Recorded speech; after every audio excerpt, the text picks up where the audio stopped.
Yeah, it's crazy. They put a Putin arrest warrant out for Putin on the International Criminal Court. That's absolutely nuts. Right as what's his face? Right as Xi Jinping is making his visit. So I thought that really stuck out. I was like, wow, all right. And where do you think he's going to get arrested? Which country is going to put him in bars? I think that absolutely no country is going to have the balls to do something like that. That's absolutely nuts. It's like suggesting that somebody's going to arrest Biden for being a war criminal. That's not going to happen. Come on. This is just a game. It's just a diplomatic, it's just like a diplomatic FU, you know? Right. Well, it kind of goes contrary to the principles of diplomacy. Like when people set up the United Nations, that was set up so that countries that were actually at war would have somewhere where they could go talk, right?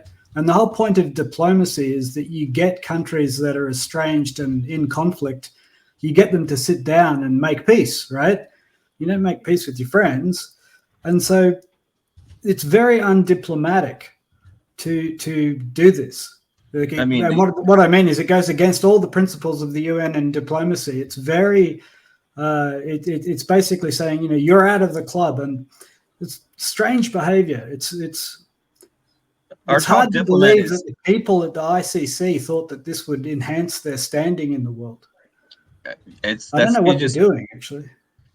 I mean, you have to remember that the top diplomat in America is Antony Blinken. You know, Antony Blinken wouldn't know diplomacy if it hit him upside the head.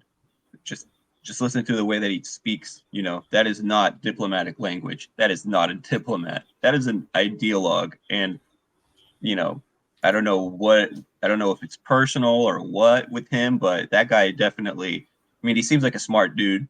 But he does not seem like a diplomat. Well, the other thing I found very weird about that ICC thing is I went and had a look at the Rome Statute and had a look at the law of it. And the thing is, Ukraine's not a party to the Rome Statute. Neither is Russia. Haven't ratified it. But Ukraine isn't a party. And the Rome Statute is the agreement between all the parties which gives the ICC jurisdiction. And it's pretty clear about when it has jurisdiction. And either something happens in a state where that is ratified it, and Ukraine is not that, or the UN Security Council refers a matter to them, and that didn't happen either. Now, what happened was Zelensky wrote them a letter granting them jurisdiction, right? Now, have a think about this. Can you write your government a letter amending a law in your country? It's like this is what the ICC is saying. They're saying some guy wrote them a letter and that increased their jurisdiction beyond the statute, effectively amending the statute that governs them. That is so bizarre. Like from a legal point of view, that's incredibly bizarre. Zelensky didn't even have to join and then argue that they could post-date the applicability. He just wrote him a letter. Some random guy who's not even a party to the statute writes a letter, and that amends the governing document that sets out their jurisdiction, and they claim an increased jurisdiction. It's weird. Legally, it's really, really weird behavior. So wait, are they going to try to pretend that gives that legitimizes like ICC's reach over Ukraine? That's what they've said. That Zelensky writing them a letter, granting them jurisdiction, increases their jurisdiction, which effectively amends the Rome Statute, which means that Zelensky is a supremely powerful being. He can amend international agreements that he's not even a party to by writing a memo. It's weird. This is like you or me writing to the government saying, yeah, you can change the criminal statute to, you know, whatever I think is good if you want to. It bypasses every mechanism for changing the Rome Statute. Every member of the Rome Statute could just leave and say, you guys are just making stuff up. This is not what we agreed to. Hey, Toby, you know what that kind of reminds me of? Is like when they went to to freeze the money. They just arbitrarily went and did it.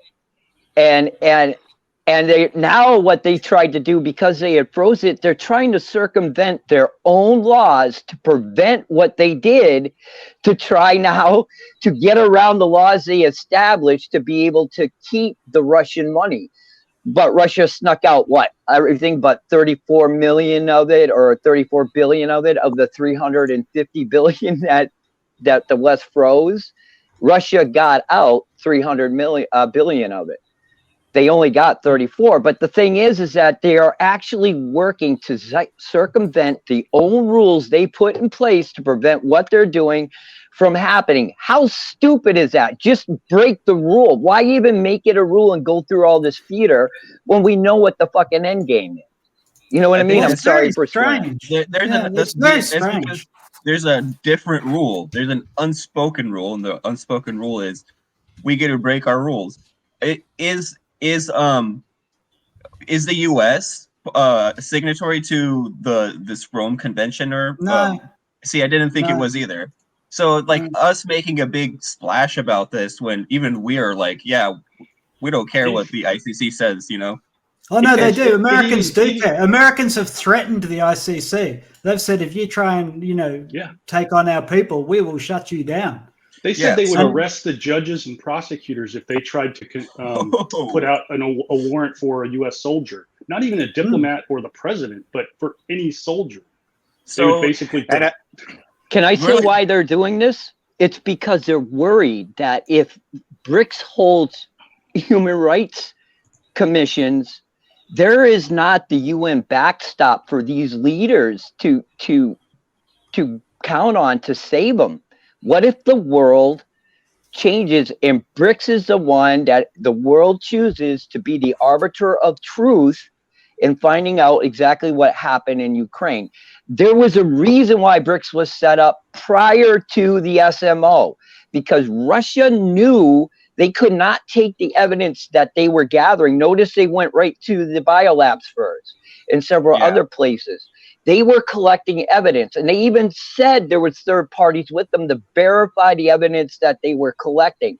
So if they were doing that, the only way Russia could have convinced the world that it was doing the right thing was to have a place to present their evidence before the world without U.S., NATO, EU interference for it be blocked in the UN. That's why I say it all comes down to a showdown between BRICS and the UN. Who is going to be the arbiter of international justice going forward? Who is the world going to trust, and who is the world going to listen to, UN or BRICS? I know where it's going to go. We all know where it's going to go. I want to piggyback off of what just Mehdi just said and Bradley said a while ago. For people in the global south, the US and the West flouting conventions, making rules and breaking them as they go along, it has been a reality for us since time immemorial, right? It doesn't surprise us the least bit. And for the last week and a half, Al Jazeera has been doing a routine expose on 20 years of the Iraq War and the fact that nobody has been held to account, especially the chief architects of the Iraq War, right? A lot of these people have already made it to their graves, and they will literally never face consequences for their actions. I think you guys all remember that infamous video of Colin Powell with a little vial of some white powder. Yellow suggesting, cake. There you go, right? And that story has pretty much reached completion. It has pretty much left the public narrative. It is no longer part of the zeitgeist, and the masterminds of the crime are living free and enjoying their freedom. So going back to what Mehdi just said, this profound injustice, this sense of unfairness, this has been the reality for the global South for a very long time now. It just so happens that the South is right now beginning to assert itself. But having said that, the US and the crony political system that the US has established is not something that should be underestimated. It still has a lot of fight left inside it, right? Well, I don't know about that. Well, I think, hang on, just the thing is, like, I don't know if that's true, because say what you want about the Colin Powell show and how ridiculous it was. At least they went through the motions. At least they went to the UN, right? What's so strange about this ICC behavior is that it doesn't make sense on a undergraduate level of legal understanding. You can't amend a statute by writing a memo by someone who's not even you can't change a contract. You can't change a contract to buy a bunch of tomatoes. if you're not a party to the contract. It's weird. Like the intellectual firepower behind this is so low that it's very hard to understand what the conversations must have been that led up to this decision, and whether there were any adults in the room at all. And this just opens the door for China. China has to do very, very little to be seen as a leader in global affairs. All they've got to do is turn up in a shirt and tie and make some kind of pretense of having some kind of rules. The West has become infantile. And I use that word carefully. It's become childish in the extreme. It's very hard to follow any line of reasoning behind what they're doing. And people are going to walk away from the ICC, not because they disagree with it, but because they cannot work with it. Lawyers from different countries are going to go back to their people, and their people are going to ask them, so what do we do now? And the lawyers are just going to go, I don't know. It's like, so when can this document change? When can the agreement change? And the lawyers will say, well, I don't know, when someone writes them a memo, I guess, and they want to change it. People are going to start walking away from the West because you cannot work with them. That's how bad it's gotten. It's not even a question of like the Colin Powell thing was a big setup and they wanted to go to war, but at least they went through the motions. What's happening now, it's a bit like the West is imploding and China is walking onto an empty global stage. So I think China is going to end up as a leader by default. If Xi turns up in a suit and makes some kind of argument, people will have to follow him because he's the only game in town. So I think just to one more time piggyback on what Maddie said, which I think was an excellent point. Maybe we're trying to preempt the like legitimacy or the findings of any other kind of potential legal structure or some kind of international body that might be able to point the finger in a way that the U.S. doesn't get to tell them how to point that finger. Okay. But if we're worried about that, then what we need to do is we need to stop delegitimizing our own institutions, first of all, right? That's just shooting yourself in the foot. And then secondly, I think that you kind of hit the nail on the head, Toby. It's a little bit like a temper tantrum. We're seeing Xi and Putin have this meeting, right? And we're just trying to throw dirt on it. We're just trying to be like, oh, this is like two criminal dictator war criminals that are trying to genocide people. Of course they're going to be meeting each other like it's some kind of axis of evil, so I think that there's probably not that much thought into it, where they're just like, okay, well, you know what we can do ahead of this this event, this momentous kind of meeting. It's a big deal. Well, what's the least that we can do? Can we do anything to just throw dirt on it? And that's what they came up with. The ICC is not, maybe it doesn't rise to the same level, doesn't have the same clout as other organizations, right?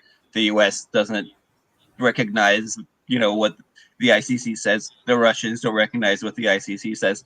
I mean, this is a joke, just like you said. Oh, Zelensky can write a letter, and now Ukraine does recognize. I don't know how that works. So, this is it's a small. It's like the least we could do, and the ICC maybe isn't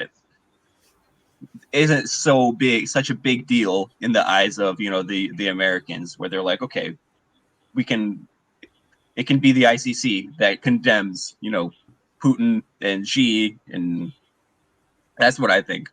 That is just well, did you notice that Russia has actually brought criminal charges against the ICC prosecutor and judges? And here's the thing: Russia is a real state. Russia has a police force. Russia has a judiciary, and Russia has prisons. The ICC has none of those things. And so the ICC might get a lesson in reality here, because their people can end up in a courtroom in front of a judge who will apply a law and who will sentence them, and they will go to jail. The ICC can't do any of that. It's not really a real thing. And if other states take up the cudgels for the ICC and decide to act on its behalf, they're getting into a real spat with Russia. You're going to arrest their head of state? Yeah. How many divisions have you got? Medvedev laid down the gauntlet. He said that's an act of war. So if you want to, hello? You're heard. Yeah, we can't hear you. Yeah, if you want to start a war, arrest or kill a head of state, because he has security. You think they're going to let him be arrested? They're going to get into a gunfight, and then someone's capital is going to go boom. Yeah. So, I mean, this is the most. When I saw them, I don't know if you guys remember early on in the war when they were taking people's yachts. Anyone with the last name OV, anyone Russian, we're going to take your yacht. They actually discussed in the U.S. bringing back the privateer laws, where basically U.S. citizens could go out and just steal a ship on the high seas and bring it back because the Treasury Department signed a letter. Our Congress didn't do this. This is all just Treasury Department memos. I mean, what it's the fuck? Janet Yellen. Is it a return of the Privateering Act of back in when they used to contract the privateers to basically go disrupt international shipping? Yeah, exactly. This is your multipolar world, right? Do you guys see this ICC verdict as a freak out to the escalation of military activities in the Middle East right now? Iran is bombing the shit out of American assets in Syria. Oh yeah. So there's clearly a very visible escalation and a lack of, let's say, the fear of consequences from the American side. So do you see these events as interconnected? Them freaking out from the Iranians acting out, so they have to save face by looking strong somewhere, and so make up a kangaroo court and make Vladimir Putin the enemy of the day. Well, I think they're trying to get everyone into a block as soon as possible. So, they're doing all these antagonistic things where it almost forces nations to go, okay, you're with us or against us. Yeah, exactly. It's George W. Bush all over again. Yeah, they were trying to force a bipolar world. I think that's what we'd rather have. We'd rather have a bipolar world. We'd rather have China and Russia as their kind of like subordinate. You can almost see that already in the language where they're like, okay, well, Russia's going to be the junior partner. That's like, okay, that's like a cope, I guess. You think Russia cares about that? Of course they don't. All the Russians want to do is sell their natural resources and make millions of dollars doing it. The oligarchy anyway. So, or maybe it could be a way to sort of preempt a media campaign to shame the G20 for rubbing shoulders with Russia in the coming months. So, they're just gonna, shame us, like nations from the global south for rubbing shoulders with a convicted criminal, and that's gonna be in the media sphere. Yeah, you could always pull that out now, just like the unprovoked invasion. The unprovoked invasion would be like convicted international criminal Putin, convicted international criminal Putin. Have it everywhere. Yeah. They're trying to make him Pablo Escobar or something, as he shows up to the G20. And I feel that if Putin can throw, he can just land in Ireland and say, "Come, arrest me," and then see if Ireland dare to arrest.